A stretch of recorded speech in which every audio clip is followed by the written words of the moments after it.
Hello नमस्कार। आज की इस वीडियो में हम लोग बात करने वाले हैं क्लास 10 मैथमेटिक्स का इंट्रोडक्शन टू ट्रिग्नोमेट्री। यहाँ पर हम लोग देख सकते हैं कि ट्रिग्नोमेट्री में सबसे पहले हमें ट्रिग्नोमेट्रिक रेशियोज निकालने जानेंगे। ट्रिग्नोमेट्रिक रेशियो कैसे निकालते हैं? मान लीजिए एक ट्राइंगल है, राइट एंगल ट्राइंगल, जो कि एंगल बी पे 90 डिग्री है। यहाँ पर देखिए थीटा दिया गया है एंगल ए। अगर ये थीटा है तो इसके लिए बेस जो हो जाएगा यानी कि आधार वो हो जाएगा ए बी, और ऊंचाई यानी कि लंब इसको बोलते हैं, और परपेंडिकुलर है, ये परपेंडिकुलर हो जाएगा बी सी। इस एंगल थीटा के लिए ये हो जाएगा परपेंडिकुलर, और ये हो जाएगा बेस, और ये हो जाएगा हाइपोटेनस।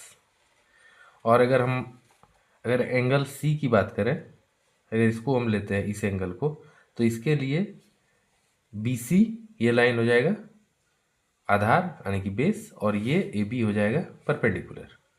और हाइपोटेनस जो है राइट एंगल के अपोजिट साइड जो होता है वो हाइपोटेनस सेम ही रहता है यानी कि, और ये हाइपोटेनस जो होता है वो लॉन्गेस्ट साइड भी होता है किसी भी राइट एंगल ट्रायंगल का।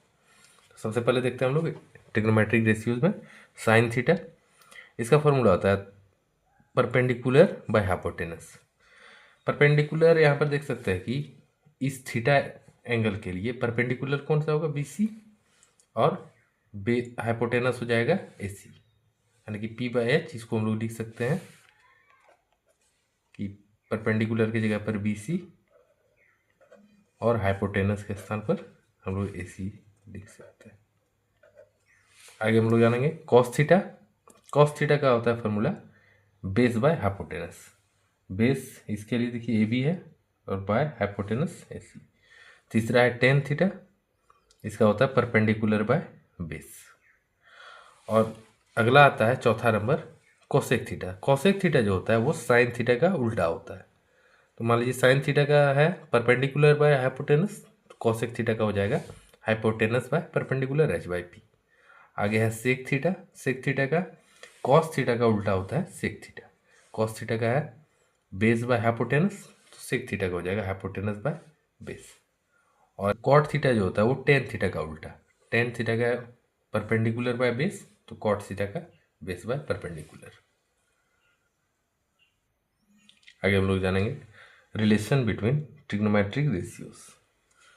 सबसे पहला है साइन थीटा बराबर 1/कॉसेक थीटा, या फिर कॉसेक थीटा बराबर 1/साइन थीटा। फिर दूसरा है cos theta equal to sec theta, और sec theta equal to cos theta. और अगला है tan theta equal to cot theta, और cot theta equal to tan theta. तो यहाँ पर देखिए अगर साइन थीटा इंटू अगर कॉसेक थीटा हम लोग करेंगे तो होगा 1। और उसी तरह अगर cos theta into sec theta करते हैं, cos theta into sec theta, तो इसका वैल्यू भी होगा 1। और cos theta into sec theta equal to 1, ये कैसे होगा? एक कॉस थीटा है, कॉस थीटा, और सेक थीटा को हम लोग लिख सकते हैं 1/कॉस थीटा। तो ये कॉस थीटा कैंसिल हो जाएगा, बचेगा 1। लेकिन इस तरह से tan theta into cot theta भी होता है 1। और टेन थीटा का एक और फार्मूला होता है, वो होता है sine theta by cos theta. तो कॉट थीटा बराबर हो जाएगा cos theta by sine theta, इसका उल्टा। आगे चलिए हम लोग कुछ एग्जांपल देखते हैं। Triangle A B C, right angle at B, A B equal to 24 centimetre, B C equal to 7 centimetre. तो हमें निकालना है साइन ए और कॉस ए, और दूसरा है साइन सी और कॉस सी। तो सबसे पहले देखिए हम लोग, यहाँ पर ये है दिया गया है एक राइट एंगल ट्रायंगल, ये ए बी सी मान लेते हैं इसको, और राइट एंगल एट बी यानी कि बी पर 90 डिग्री है। एंगल बी जो है वो 90 डिग्री है, और ए बी दिया गया है 24 सेंटीमीटर, और बी सी दिया गया है 7 सेंटीमीटर। तो हमें सबसे पहले ए सी को फाइंड करना है। तो ए सी को फाइंड करने के लिए हम सबसे पहले क्या करेंगे, in triangle A B C, A B बराबर जो दिया गया है उसको लिख लेते हैं 24 सेंटीमीटर, और B C equal to 7 centimetre. आगे हमें फाइंड निकालना है ए सी फाइंड करना है।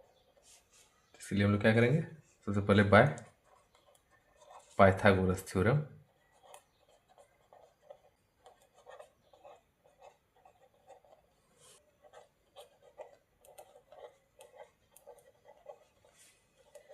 वी हैव हाइपोटेनस का स्क्वायर इक्वल टू परपेंडिकुलर का स्क्वायर प्लस बेस का स्क्वायर, यानी कि यहाँ पर हाइपोटेनस है AC, यानी कि AC का स्क्वायर इक्वल टू परपेंडिकुलर इस एंगल के लिए देखने जाए तो परपेंडिकुलर हो जाएगा BC, यानी कि BC का स्क्वायर प्लस AB का स्क्वायर, यानी कि बेस का स्क्वायर। कुछ नहीं है, AC में फाइंड करना है तो AC बराबर हो जाएगा रूट अंडर, क्योंकि इधर से स्क्वायर को हटाएंगे तो इस साइड में रूट डालेंगे, रूट अंडर BC का वैल्यू है BC इक्वल टू 24, यानी कि 24 का स्क्वायर प्लस AB है 7 सेंटीमीटर, यानी कि 7 का स्क्वायर। ये AC equal to root under 576 24 का स्क्वायर प्लस 7 का square 49। AC equal to root under 625, यानी कि AC इक्वल टू 625, इसका स्क्वायर रूट है 25 का, यानी कि AC इक्वल टू हमारे पास निकल चुका है 25 सेंटीमीटर। आगे हम आराम से साइन A और कॉस A निकालते हैं। देखिए साइन A बराबर क्या हो जाएगा, साइन थीटा बराबर परपेंडिकुलर बाय हाइपोटेनस होता है, तो यहाँ पर P इसके लिए एंगल A के लिए P कौन सा है, परपेंडिकुलर BC है, यानी कि BC by hypotenuse AC। BC का वैल्यू है 7 सेंटीमीटर और AC 25 सेंटीमीटर, पहला निकल चुका है। और दूसरा हमें दिया है कॉस A,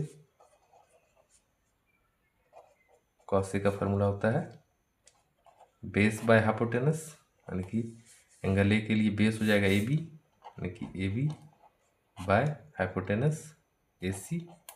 AB का वैल्यू है 24 और AC 25, हमारा दूसरा निकल चुका है। तीसरा हमें दिया गया है साइन C, साइन का थीटा होता है P/H। अब इस एंगल के लिए, एंगल C के लिए ये हो जाएगा बेस BC और ये AB हो जाएगा परपेंडिकुलर, तो यहाँ पर है परपेंडिकुलर हो जाएगा AB और हाइपोटेनस AC, यानी कि AB 24/25 ये आ गया। और चौथा हमें निकालने के लिए कहा गया कॉस C, यानी कि कॉस का formula base by hypotenuse. Cos C के लिए बेस हो जाएगा BC by hypotenuse AC equal to 7 centimetre और AC इक्वल टू 25। हमारे पास